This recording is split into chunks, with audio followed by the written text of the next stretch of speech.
Pak Prabowo pada saat dia menjadi Menhan itu melakukan deforestasi 700-an hektar di Kalimantan Tengah, di Gunung Mas, gitu ya. Pak Prabowo bertanggung jawab nggak untuk itu? Itu uang APBN. Kalau ada uang APBN, itu ada kerugian kan? Pak Prabowo bertanggung jawab nggak untuk itu? Menjelaskan nggak kepada publik?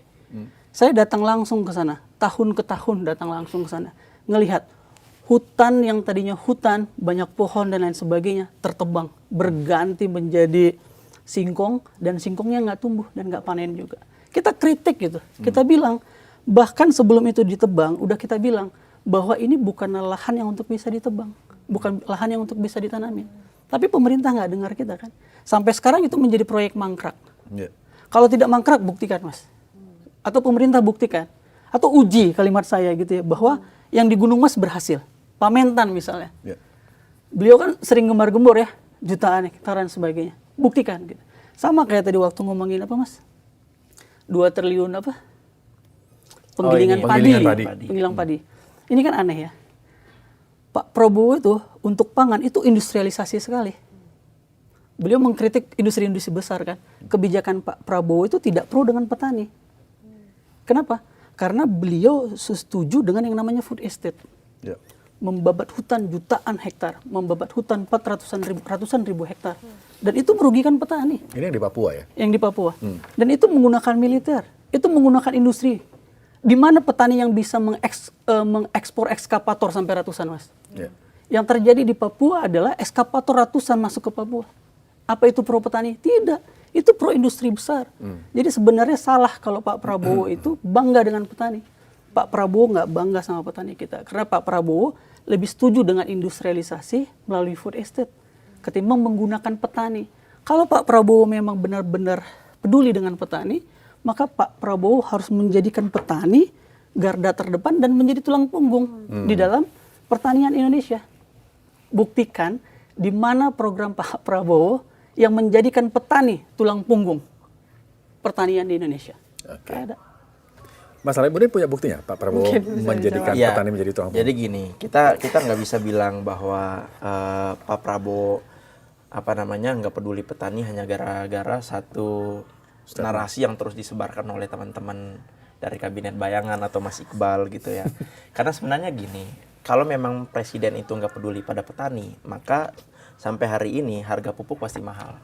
Tapi faktanya sampai hari ini justru petani itu menikmati harga pupuk yang murah. Bahkan lebih murah 20% daripada harga pupuk pasaran. Ya kan? Terus juga yang Mas Iqbal omongin terkait dengan misalnya tadi ada lahan hutan yang ditebang dan sebagainya, alih fungsi lahan dan lain sebagainya. Tapi kan yang ada di Merauke itu kan bukan hutan, yang ada di situ adalah rawa.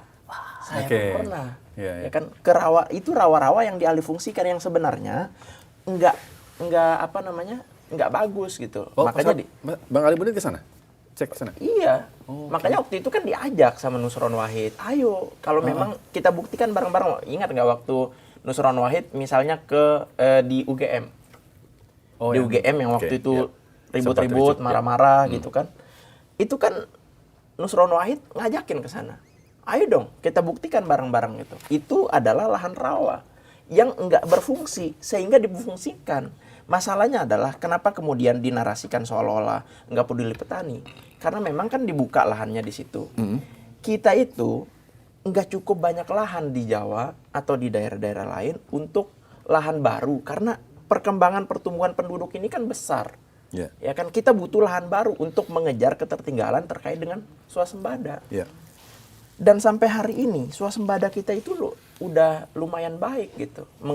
Untuk percepatan menuju swasembada pangan itu kan udah lumayan baik. Kita surplus beras, kita surplus beberapa komoditi lain, ada 8 komoditi.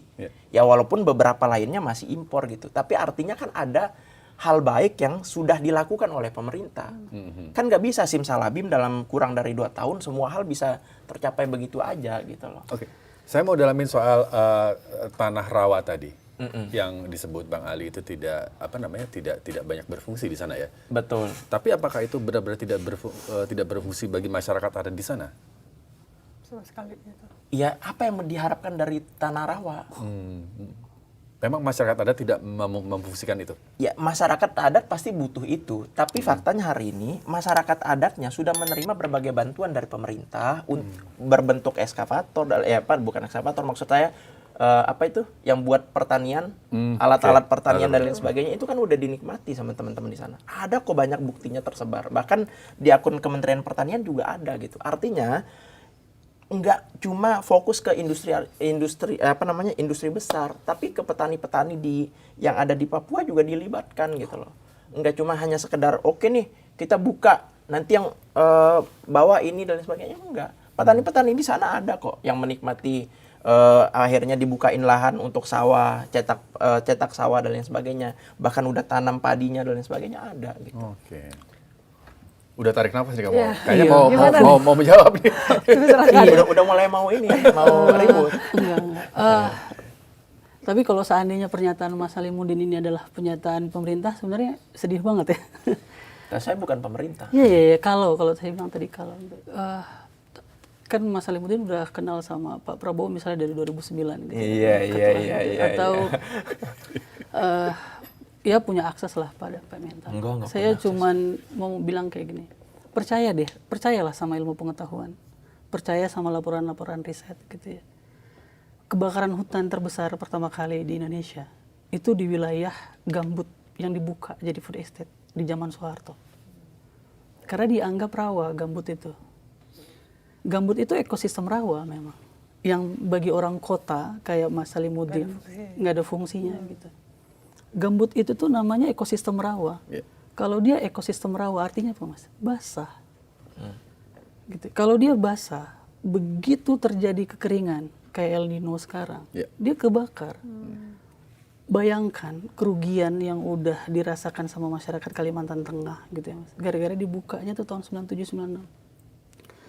Kebakaran berulang selalu di Kalimantan Tengah itu pada wilayah yang dibuka tadi gitu.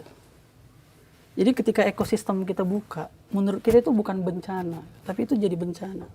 Ini para ahli udah bilang kok, kenapa sih nggak tanya dosen-dosen IPB itu banyak sekali yang tahu bahwa kalau kita mau membuka lahan gambut, susah ditanam. Makanya kenapa saya bilang menggunakan petani. Banyak petani kita yang punya pemahaman soal bagaimana menggunakan gambut. Lihat bagaimana gambut ditanami padi sama masyarakat Sumatera Selatan. Di Sumatera Selatan itu padi ditanam di tanah gambut, tapi tidak dibuka gambutnya, dia disebar gambutnya. Tapi memang lebih mahal daripada yang di Jawa. Merauke itu jarang sekali kebakaran hutan.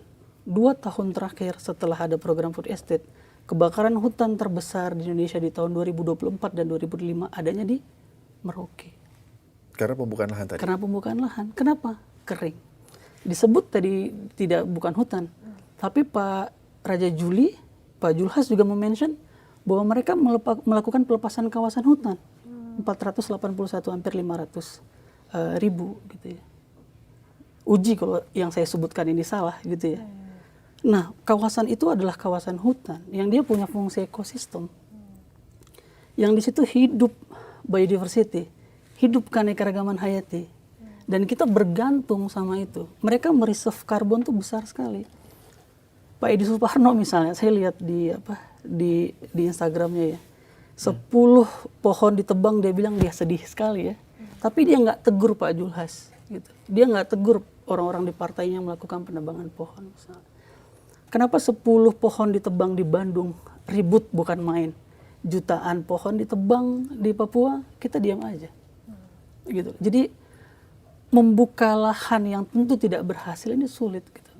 Dan kalau kita lihat misalnya di Merauke, yang ditanam tebu, di mana letak orang Papuanya di sana?